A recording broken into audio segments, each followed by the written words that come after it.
इन हिस्सों का एक समूह एक कॉइल की शक्ल में आता है, मानो कोई फिल्म इन बोर्डों में भरी जाने वाली हो।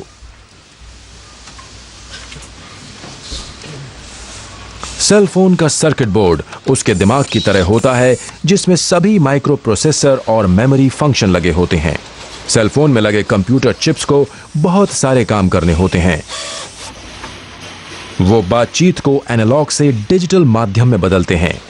एक चिप सिग्नल को मापता है, दूसरा कीबोर्ड और डिस्प्ले का ख्याल रखता है। बहुत ही तेज गति से हर एक चीज की बारीकी से जांच की जाती है, एक फोटोग्राफिक नक्शे के हिसाब से। एक भी हिस्सा गलत जगह पर लगने से सिग्नल रुक सकता है या फिर फोन गर्म हो सकता है। इतनी छोटी जगह में गलती की जरा भी गुंजाइश नहीं है।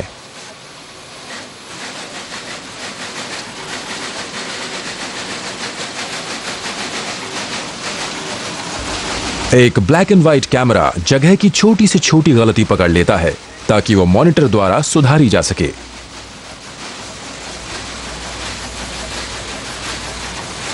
जैसे जैसे बोर्ड लाइन पर चलता जाता है, सर्किट बनता जाता है। समस्या यह है कि यहां इतने हिस्से हैं कि 2 सर्किट बोर्ड जितनी जगह चाहिए, तो अब वो क्या करेंगे? वो बोर्ड को पलट देंगे।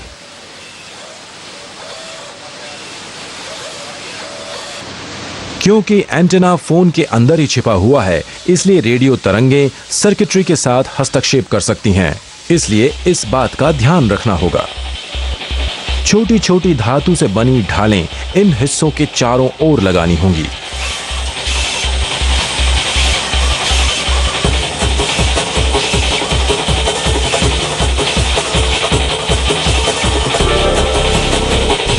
अब बारी है सब जोड़ने की। एलसीडी डिस्प्ले, कैमरे, कीपैड। जिस भाषा के लिए भी फोन बनाना हो उसमें वो भाषा डाल देते हैं, इंग्लिश, ग्रीक, अरबिक या हिब्रू।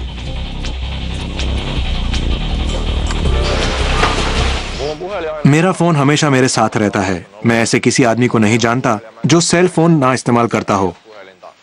यह ना हो तो मुझे लगेगा कि मैं अधूरा हूं। मैं सुरक्षित महसूस करता हूं।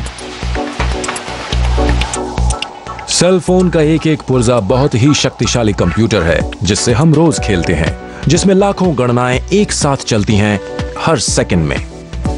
देखने में ये जरूर एक जैसे लगते हैं, मगर हर एक फोन का अपना एक नंबर होता है जो इसे दूसरों से अलग पहचान देता है। बस ये नंबर मिलते ही ये इस्तेमाल के लिए तैयार हो जाता है।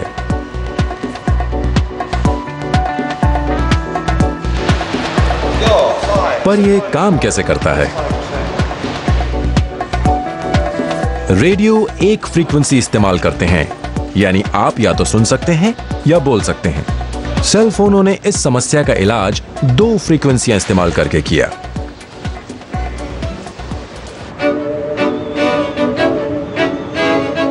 जब आप फोन करते हैं तो एक फ्रीक्वेंसी आपकी आवाज ट्रांसमिशन टावर तक ले जाती है और दूसरी फ्रीक्वेंसी दूसरे सिरे के व्यक्ति की आवाज रिसीविंग टावर तक लाती है। No terve Mario, missä sä oot? No terve, tässä on Mario. Hei, mä oon pahoillani, mä oon... तो सेल फोन दोनों फ्रीक्वेंसियों का एक साथ इस्तेमाल करता है। ये बहुत ही सूझबूझ वाला मगर सादा उपाय है जो ट्रांसमीटरों की ऐसी कड़ी पर निर्भर है जो एक खास इलाके में काम करते हैं और इस इलाके को सेल कहते हैं। इसीलिए इसका नाम पड़ा है सेल फोन। हर एक सेल हजारों फ्रीक्वेंसियां एक साथ संभाल सकता है, क्योंकि ट्रांसमीटरों को संपर्क और संचार के लिए बहुत ही कम ऊर्जा चाहिए होती है। इसलिए बहुत सारे ट्रांसमीटर चाहिए होते हैं। ये छोटी सी बात है मगर बहुत जरूरी है। क्योंकि सेल फोनों को लंबी दूरी तक ट्रांसमिट नहीं करना पड़ता, इसलिए इन्हें भारी बैटरियों या बड़े एरेलों की जरूरत नहीं पड़ती। दरअसल ये बड़े बड़े ट्रांसमीटर सिस्टम ही सेल फोन को इतना छोटा बनाने में मदद करते हैं। अब सेल फोन का भविष्य हमारे जीवन में और भी नई क्रांति लाने को तैयार है। हेलसिंकी के केंद्रीय इलाके में कई तरह के नए विकास कार्यों की जांच चल रही है। यहां लोग ट्राम का किराया भी सेल फोन से देते हैं। फिनलैंड की जनता ट्रैफिक जैम से छुटकारा पाने के बारे में भी काफी चिंतित है। तो हाईवे पर कितनी भीड़ है, ये देखने के लिए संभावित भीड़ वाले इलाकों में लगे क्लोज सर्किट टीवी कैमरों में ट्यून इन करके देखने से बेहतर तरीका क्या हो सकता है। अब तक तो ठीक है। सेल फोन शायद नकद रुपयों और क्रेडिट कार्डों के इस्तेमाल को बिल्कुल ही खत्म कर दे।